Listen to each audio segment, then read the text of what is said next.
안녕하세요. 저는 얼마 전 제 나이 50에 정말이지 너무나도 신기하고 짜릿했던 경험을 한 적이 있습니다. 남편과 지금까지 살면서 한 번도 부족한 것 없이 사랑받고 살고 있다고 생각했었는데 그날의 추억은 정말로 너무나도 강렬했어요. 저희 부부는 예전부터 금실 좋기로 주변에 유명했습니다. 남편은 신혼 때부터 지금에 이르기까지 수십 년간 한결같이 저를 사랑하고 아껴주었어요. 이 나이가 되도록 주기적인 관계를 가진다면 믿으시겠나요? 저희 부부는 둘 다 여행을 참 좋아해서 결혼 생활하며 주말에 시간을 내서 전국 팔도 안 돌아다닌 곳이 없을 정도입니다. 그러다 저번 달에 남편이 산나물이 드시고 싶다고 해서 저희 부부는 산나물도 좀 캐고 겸사겸사 등산도 할 겸 지리산 나들이를 가게 되었습니다. 날씨도 좋고 작년부터 여행을 거의 못 다녔기 때문에 마음이 한참 들뜨더라고요. 산도 좋고 꽃도 좋고 비록 사람이 생각보다 많아서 걱정을 하긴 했지만 마스크 잘 쓰고 있으니 괜찮을 거라 생각했어요. 남편과 손을 잡고 연신 콧노래를 흥얼거리며 산을 올라가고 있었습니다. 생각보다 나물 캐는 분들이 많아서 수확은 거의 없었지만 그래도 경치가 좋아서 주변 구경하는 맛은 있더라고요.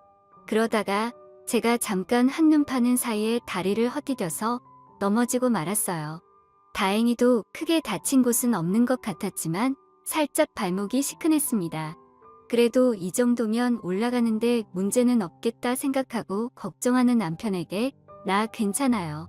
천천히 올라가면 될 것 같아요. 라고 이야기하고 다시 산을 올라가기 시작했는데 얼마 지나지 않아서 다리가 점점 퉁퉁 붓는 느낌이 들고 걸음을 내딛기가 쉽지 않았습니다. 제가 점점 남편을 따라가지 못하고 뒤처지면서 걷기가 힘들어 보이자 남편은 그런 제가 걱정되었는지 그냥 여기서 다시 돌아서 내려가자고 했고 남편의 부축을 받아 힘겹게 한 발 한 발 조심해서 산을 내려오고 있었어요. 원래 산이라는 게 올라가는 것보다 내려가는 게 더 힘든 것처럼 남편의 부축을 받고 있어도 발목이 점점 아파오고 나중에 걷기조차 힘들더라고요. 몇 걸음 걷다가 쉬고 또 얼마 걷다 말고 앉아서 쉬니까 이러다가는 해지기 전에 내려갈 수 있을까 걱정되기 시작했습니다. 남편은 늦기 전에 빨리 구조대라도 부르자고 하는데 솔직히 크게 다친 것도 아니고 이런 일로 열심히 일하시는 분들 불러다가 패기치고 싶지 않았어요. 남편이 저를 업고 내려가기에도 경사가 심해서 너무 위험했고 방법은 그냥 한 발 한 발 조심히 내려가는 방법 말고는 없어 보였습니다. 그런데 그때 앉아서 쉬고 있는 제 곁으로 누군가가 다가왔어요. 개량 한복을 입고 고무신을 신고 있는 사람이었는데 순간 제정신이 아닌 사람인 것 같아서 무서웠습니다. 머리는 백발이 성성하고 수염은 언제 자른 건지 덥수룩하게 청학동 훈장님이라고 해도 믿을 정도였어요. 무슨 일이냐고 다쳤냐고 물어보는데 그냥 신경 쓰지 말고 가던 길 갔으면 했지만 그 사람은 자기가 좀 봐주겠다면서 제 다리를 만져보더라고요. 남편이 그 산도깨비 같은 사람에게 당신 뭐 하는 사람이야? 하고 물어봤는데 돌아오는 대답은 자긴 이 산에 사는 산신령이라는 홍두깨 같은 소리를 했습니다. 그 산신령이 거친 손으로 제 삐끗한 다리를 여기저기 만지기 시작하다가 허리춤에서 뭔가를 꺼냈는데 작은 바늘이 잔뜩 들어있는 침이었습니다.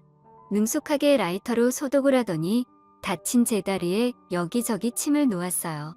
잠시만 움직이지 말고 이대로 가만히 있으라고 하고는 등산로에서 벗어나 숲속으로 사라져 버렸습니다. 남편과 저는 뭔가에 홀린 사람처럼 정신이 멍해져 있었고 약 10분의 시간이 지났을 때 산신령이 풀을 한 줌 뜯어오더니 그걸 돌에 이겨서 떡처럼 만들었어요. 이게 약초라며 도시 사람들은 약을 바로 지천에 두고도 모른다며 혀를 찼어요. 그리고선 제 목에 둘러져 있던 손수건을 뺏어서 약초를 제 발목에 붙이고 손수건을 묶어 고정해 주었습니다. 그리고는 남편에게 제 허벅지 쪽을 가리키면서 이곳을 주물러줘야 혈액순환이 되면서 약효가 빨리 돌아. 내가 부녀자 몸에 손을 댈 수는 없으니 남편인 당신이 해.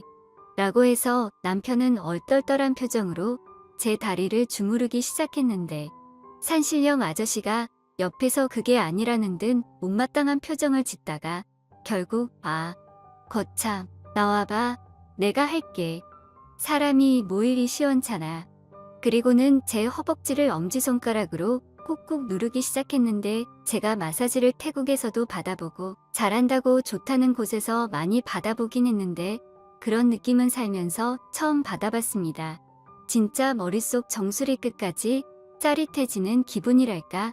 단순히 시원한 마사지가 아니라 정말 머리끝까지 전율이 느껴지는 그런 전율을 느꼈습니다. 남편 옆이라서 참으려고 했지만 입에서 비명이 터져 나오더라고요. 제가 무슨 소리를 어떻게 냈는지 기억도 안 날 정도로 소리를 냈어요. 5분 정도의 짧은 마사지였지만 그 어느 때보다도 몸이 개운해졌습니다. 그러더니 자기 물건을 챙겨서 호련히 일어나서 가더라고요. 이제 조심해서 내려가면 당분간 다리 쓰지 말고. 남편은 돌아서는 산신령에게 치료비라며 지갑을 꺼내는데 건방지게 아무데서나 돈 꺼내지 말라고 호통을 치고는 그대로 산 위로 금방 사라져버렸습니다. 제 다리는 정말 거짓말처럼 통증이 줄어들었고 이 정도면 제 스스로 걸어서 산 밑까지 내려갈 수 있었습니다. 남편과 집에 돌아와서도 다리 잘 풀어주고 쉬었더니 다음날 크게 부어오르지도 않고 금방 괜찮아지더라고요. 그때의 그 손맛이 너무 좋아서 남편에게도 종종 주물러 달라고 하는데 남편이 아무리 노력해도 전혀 그 느낌이 살지 않더라고요. 남편의 마사지 대신 더 만족스러운 게 따로 있긴 하지만 정말 이제 와서 생각하면 산신령인가 싶기도 하고 아무튼 신기한 경험이었습니다. 남편은 그때 워낙 곤욕을 치러서 그러는지 올해는 더 이상 등산하러 가지 않겠다고 하는데 저는 또다시 한번 그 산신령을 만나보고 싶어요. 그런 느낌은 대체 어딜 가야 느낄 수 있는지 너무 궁금하고 밤에 잠이 안 올 정도로 생각이 납니다. 혼자서라도 등산을 다녀야 하나 고민까지 하고 있습니다. 산신령에 또 다른 비범함이 있는 건 아닐지 궁금합니다.